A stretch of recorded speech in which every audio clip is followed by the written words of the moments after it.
Hi everyone. Welcome to the Numerology and the Astrology for April 8th, 2020.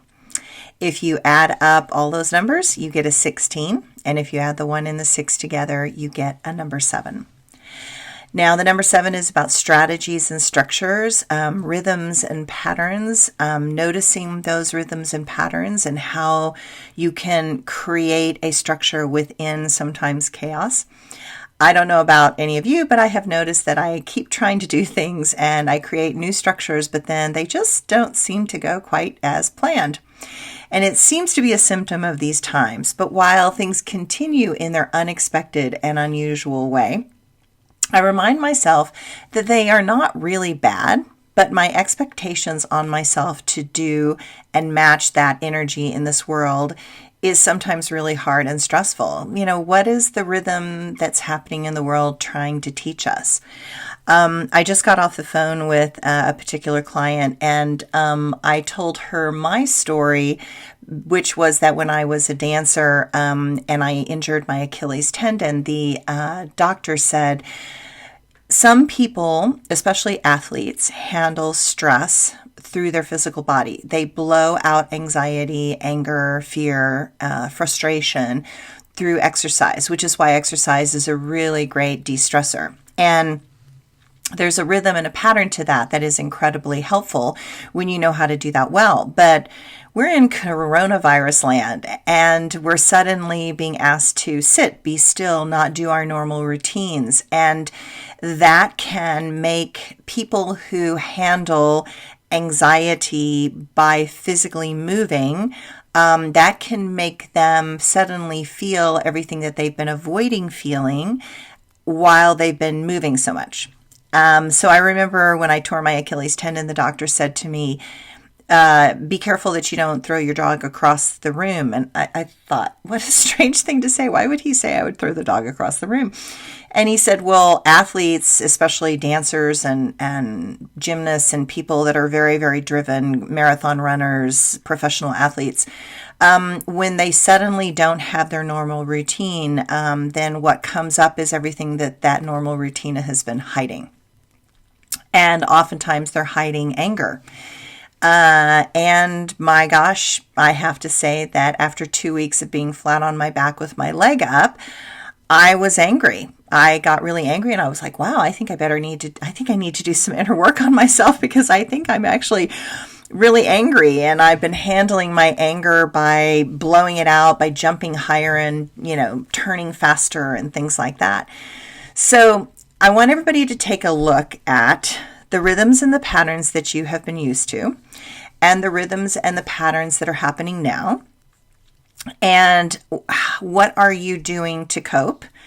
Some people get so frightened of being still that they spread themselves too thin, and they get so much on their plate so that they don't have to be responsible for other people's feelings and emotions, which is really what this time is about. I think that the rhythm and pattern is for us to, number one, be responsible for our own emotions, but number two, to really notice what the emotions are of the world and what we have created in the world in this time. So I think we just need to be more aware. So the rhythm is to question, to look at what's appropriate and what's not appropriate, to notice if you're running from something, to notice if you're in a habit that is very comfortable for you, but actually is not allowing you to go deep. I always say there's wide and there's deep.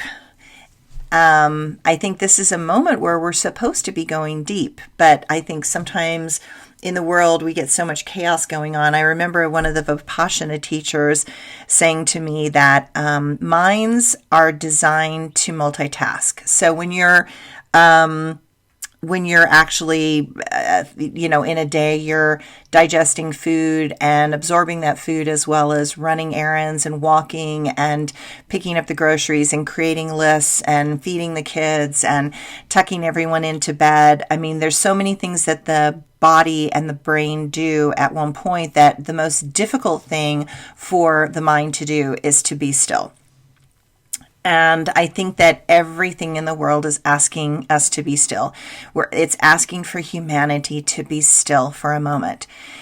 I remember being in a Vipassana class, and Vipassana is one of those things that it's what I call grueling meditation. So it's one of those things where you have to sit for 12 hours a day, and you get to meditate. And boy, do you notice the stuff that comes up. And what happens is that young people come in, and they're like, "Oh, this is great! I'm doing a Vipassana thing, that what Buddha did under the tree to become enlightened."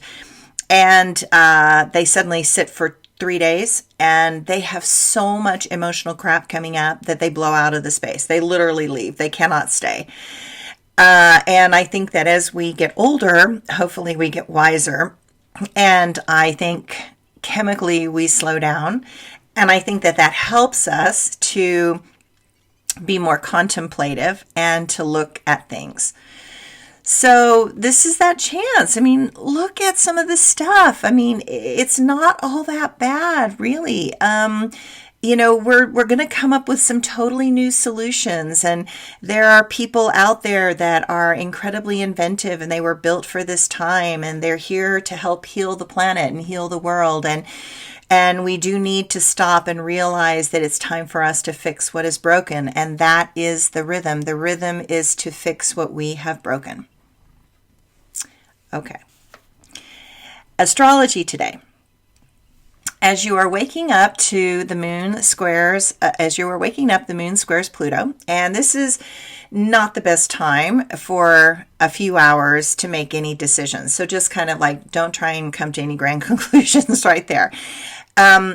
Under this aspect, your ability to deceive yourself is heightened, and you might be a little bit oversensitive and a little bit more anxious and nervous. And stop worrying. Just let go. Let's let go. And, this whole feeling will go away as the morning progresses. One of my teachers said to me, if you don't like a feeling, just wait a minute. If you don't like what you're feeling, just wait a minute. It'll actually change. It'll actually go in another direction and change. The moon squares Jupiter, and this can make you do things that can get you into trouble. Might be good to think something through before you do it. At this point, no one needs more conflicts or damage in any more relationships. We all need each other. Don't pick a fight. There is enough going on, and it is important that you learn to work with those closest to you. The moon will move out of Libra and into Scorpio in the afternoon. This will assist you in focusing your energy on that project and give you the ability to concentrate more deeply. Private conversations are wonderfully intense and favored, and superficial chit-chat will be pointless and irritating and drive you crazy. Use this passionate and sensual energy to help you sever the cords from the past that no longer serve. There will be some that take this energy into the negative and lash out in vindictive ways. Don't you be one of them. Do your best to not provoke people that lack emotional control. That's super critical. So there's too many people on an edge right now. I don't think it's really smart to tease and poke people and push people off edges. I think it's a very, very bad idea right now.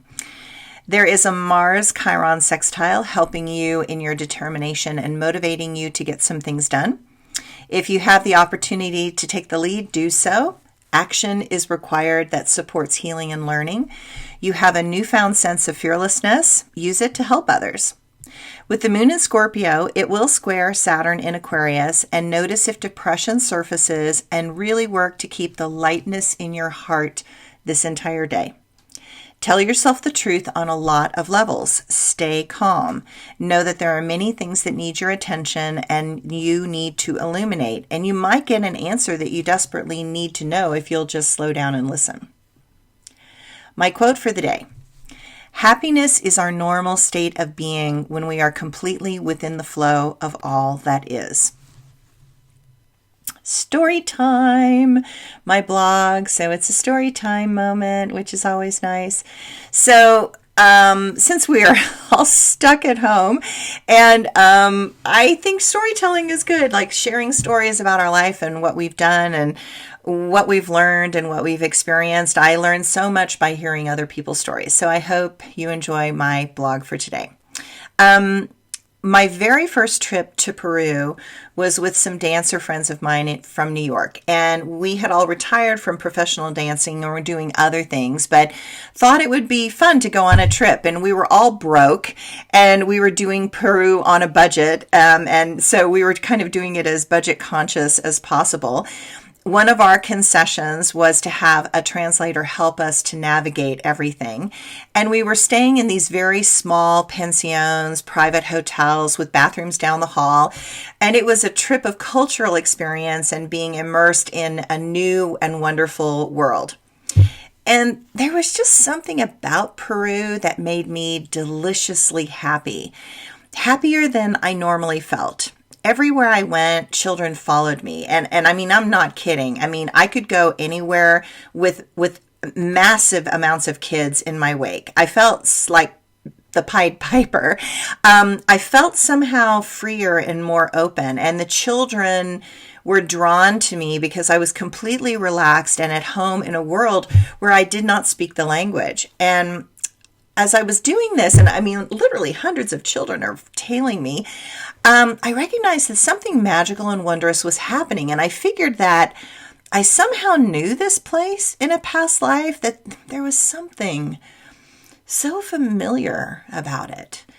So as we continued our journey and got to a small town out in the middle of nowhere, and I mean nowhere, but that is not unusual in Peru because there's a lot of tiny towns out in the middle of nowhere. But there are many places that are also filled with these beautiful ruins because the Incas were there for 300 years. And it's incredible how many amazing aqueducts still, function perfectly. And these ruins are still standing, and the landscape for growing the corn and the potatoes is still there. I mean, it's phenomenal.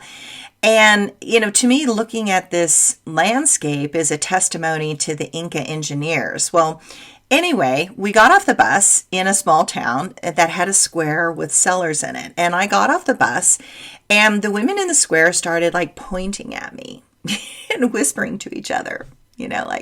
I wondered if I was dressed funny. Is there something on my face? Do I mud on my face or something? Like, do I look really weird? Like, why are all these older women pointing at me? And they were in these big red dresses with these top hats. And so it's the style that they wear these old top hats. And so they're covered in this red color with the top hats.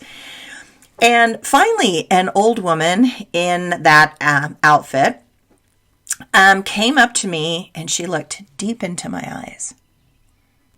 And she looked at me for like a minute. And then with certainty, she declared to the other women, "Cheska, si, Cheska." And all the women rushed around me, touching me and talking quickly in the language of the area. I called the translator over and he said they were asking a question. And the question they were asking me was, "What are you doing in that American body? We are so happy to see you, but what are you doing in that American body?" And they were so happy to see me. They just couldn't stop touching me. And it was very sweet and it was very endearing and it was not threatening in any way. And they weren't asking me to buy things the way they were asking all the other people off the bus to buy things. And they were just really happy to see me. And it left me with this odd feeling. Something important had happened, but that something was also incomplete. And I could feel it. But we went on our way, and that feeling of missing a piece did not leave. So, about 5 years later, I took a group to Peru, and we ended up going to a sacred spring in that same area with a shaman that I had never met before. And I had not told him about my story when we got to the spring as a group. We were going to do a ceremony, like a cleansing ritual. And the spring had one of those yellow tapes that says "Do not cross" in Spanish. And, it was so the tourists, especially the Americans, would not stand on the spring. And the shaman stepped across the tape and motioned for me to also step across over the tape. But I refused because I thought that it was sacred and I was not a shaman nor a native, and perhaps that was a bad idea. I mean, I've learned from many experiences that in a sacred space, you want to be highly respectful because there are energies and ghosts and spirits that protect these places. And he responded to my surprise that if anyone could cross over and stand on the spring, it would be me, because I had been a priestess of these waters and that my name had been Cheska. I stood there in shock. I literally had to ask him to say it again. And in a matter-of-fact tone, he calmly repeated it like it should be obvious. It was not something odd at all that he was saying to me. And it explained many things that I have always felt when I'm in Peru, and explains many more bizarre experiences that I have had in Peru that I'll tell you at a later time. And the fact that two completely different, random people use the same name 5 years apart makes that something that should be paid attention to. Clearly, the belonging that I feel in Peru could go back to a past life or lives experience. And as I learned, more and more would be revealed in the many trips that I would take later. So, stay tuned. I hope you guys are having fun. I hope you enjoyed my little story. I want you to go make some stories of your own once we get past coronavirus land. But you could still journey in your own room and notice different interesting things going on. Okay, talk to you later.